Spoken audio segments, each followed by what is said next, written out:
अस्सलामुअलैकुम, मैं हूँ फ़ाइज़ा मलिक और आज हम बात करेंगे एक ऐसे सूबे की जिसने पाकिस्तान के लिए सिर्फ बातें नहीं बल्कि अमली कुर्बानियाँ भी दी हैं। जनाब खैबर पख्तूनख्वा वो खित्ता है जिसके लोगों ने हर मुश्किल घड़ी में रियासत के साथ खड़े होकर ये साबित किया कि हुब्बुल वतनी महज नारा नहीं बल्कि अमल का नाम भी है। और ये सरजमीन शहादत व सब्र और हौसले की अलामत रही है, लेकिन आज इसी सूबे के मुस्तकबिल पर सवालिया निशान खड़े नजर आते हैं और यही सवाल हमें संजीदगी से सोचने पर भी मजबूर करते हैं। हम अगर गुज़िश्ता 4 दिहाइयों की बात करें, उस पर नज़र डालें तो खैबर पख्तूनख्वा की ज़िंदगी मुसलसल गैर मामूली हालात में गुजरी। अफ़गानिस्तान में जंग हो या सरहदी अदम इस्तेहकाम हो, मुहाजिरीन की आमद हो या फिर दहशतगर्दी ने जिस तरह से आम आदमी की रोज़मर्रा ज़िंदगी को मुतासर किया, उसमें अगर बाज़ार जाना हो, बच्चों को स्कूल भेजना हो या मामूल की सरगर्मियाँ हो, उसमें खौफ के जो साए हैं वो मौजूद रहे। लेकिन ये सब कुछ महज खबरों तक महदूद नहीं रहा बल्कि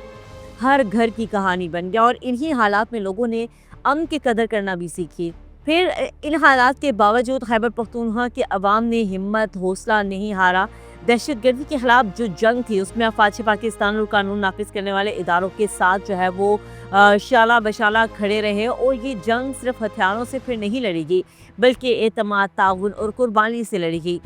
और एक वक्त आया जब दहशतगर्दी को बड़ी हद तक काबू पा लिया गया और इस कामयाबी को आलमी सतह पर भी तस्लीम किया गया, जिससे ये उम्मीद पैदा हुई कि अब हालात शायद बेहतर होंगे और ज़िंदगी मामूल पर आना शुरू हो जाएगी। लेकिन अमन कायम करना और इसे बरकरार रखना दो अलग चीज़ें हैं। जैसे ही हालात में बेहतरी आई, पॉलिसियाँ और तर्ज हुक्मरानी इम्तहान आगे, बदकिस्मती से इसी मरहले पर दहशतगर्दी के खिलाफ वाज़ेह और पुरतुक मौक़िफ़ भी दिखाई ना दे सका। कहीं नरमी, कहीं खामोशी, कहीं इब्हाम ने जो है वो रियासती अमलदारी को कमज़ोर किया और जब रियासत का मौक़िफ़ वाज़ेह ना हुआ तो एक खला सा पैदा होना शुरू हो गया, जिससे मसाइल दोबारा जन्म लेने शुरू हुए। उसी दौरान एक और महाज़ खामोशी से खुलता चला गया और वो ये था कि एक बयानिए की जंग। बयानिए की जंग दहशतगर्दी के खिलाफ दी जाए तो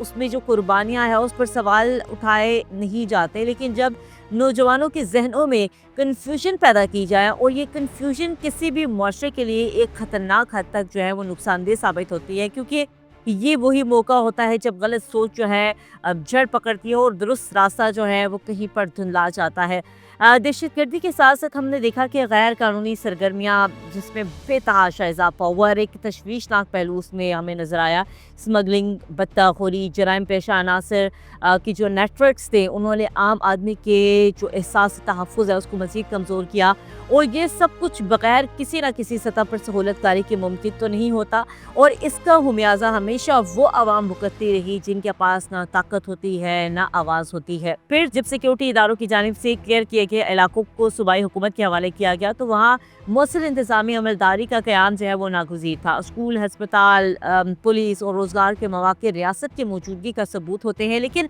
जहाँ पर हुक्मरानी कमज़ोर हो वहाँ अमन देर पर नहीं बनता और यही वजह है कि बाज़ इलाकों में हालात दोबारा जो है वो बिगड़ने लगे और दहशतगर्दी के खिलाफ जंग मज़ीद पेचीदा होती चली गई। आज जो खैबर पख्तूनख्वा की आवाम थकी हुई दिखाई देती है, सियासी नारों और वादों से हट कर वो सिर्फ अमन, तहफ़्फ़ुज़, अपने बच्चों के लिए बेहतर मुस्तक़बिल चाहते हैं और कोई गैर मामूली मुतालबा नहीं चाहते, बल्कि वो एक बुनियादी हक़ और जिसकी फ़रहमी जो है वो रियासत की ज़िम्मेदारी है। वो चाहते हैं कि अमन हो और आगे बढ़ने का रास्ता जो है उन्हें वाज़ेह दिखाई दे, लेकिन दहशतगर्दी के खिलाफ एक गैर मुबहम पॉलिसी, मजबूत तर्ज हुक्मरानी और वाज़ेह बयानियाँ ही वो अनासर हैं जो खैबर पख्तूनख्वा में देर पा अमन ला सकते हैं। ये सूबा किसी भी सूरत सियासी तजर्बात का मुतहम्मिल नहीं हो सकता क्योंकि ये पाकिस्तान की सलामती में मरकज़ी हैसियत रखता है। खैबर पख्तूनख्वा की आवाम की अगर बात करें तो उन्होंने बहुत कुछ बर्दाश्त किया। अब ये वक्त आ गया है कि उनकी कुर्बानियों का हकीकी मानों में हक़ अदा किया जाए।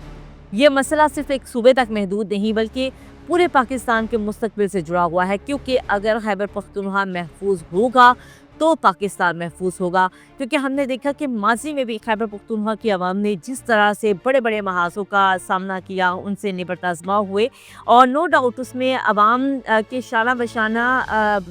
जो पाकिस्तान की रियासत थी वो भी मौजूद थी और जिस तरह से रियासत पाकिस्तान ने, अफवाज पाकिस्तान ने तमाम बुराइयों के हवाले से जो इक़दाम किए, जिस तरह से उनका कला कमा किया और आगे भी इंशाल्लाह इसी तरह से इन तमाम तर अनासर को जो है वो आहिनी हाथों से निपटा जाएगा ताकि आने वाले वक्त में भी जो है वो ना सिर्फ आवाम के जान और माल का तहफ़्फ़ुज़ बल्कि मुस्तक़बिल के हवाले से भी जो ठोस इक़दामात है वो किए जा सके, ताकि वहाँ के अवाम भी जो है वो एक बाएतमाद पुरअमन और एक आइडियल लाइफ जो है वो गुजारने के अहल हो सके। और इंशाल्लाह ये तभी मुमकिन होगा जब दहशतगर्दी जैसे नासूर, स्मगलिंग और इसके साथ साथ दीगर जो वहाँ पर जराइम पेशा अनासिर हैं उनकी रोकथाम जो है वो वाकई यकीनी बनाई जाएगी। और सबसे अहम बात, ये जो बयानिए की जंग है इसके ऊपर जो इक़दामात अभी हो रहे हैं, इसमें जिस तरह से नौजवान नस्ल के हवाले से बात की जाती है कि उन्हें जिस तरह से उकसाया जाता है, उनका ब्रेन वॉश किया जाता है, इसके ऊपर जो भी काम हो रहा है डेफिनेटली वो वर्क कर रहा है। और मैंने खुद पर्सनली वहाँ पर देखा है कि जिस तरह से इस वक्त KPK की आवाम और बिलखुसूस नौजवान जो हैं वो ये चाहते हैं कि इस वक्त KPK का सबसे बड़ा इशू वहाँ का अमन, वहाँ की इंफ्रास्ट्रक्चर, वहाँ का प्रॉपर एक सूबाई निज़ाम होता है, वो इस वक्त वो चाहते हैं, ना कि वो मुख्तलिफ़ किस्म की जो चीज़ें हमें सोशल मीडिया के ऊपर दिखाई जाती हैं वो चाहते हैं। सो उम्मीद करते हैं कि आने वाले दिनों में मज़ीद चीज़ें जो हैं वो बेहतर होंगी। और इस वक्त हम सब की ज़िम्मेदारी है कि KPK को बचाने के हवाले से हम अपना अपना जो हिस्सा है वो डालें।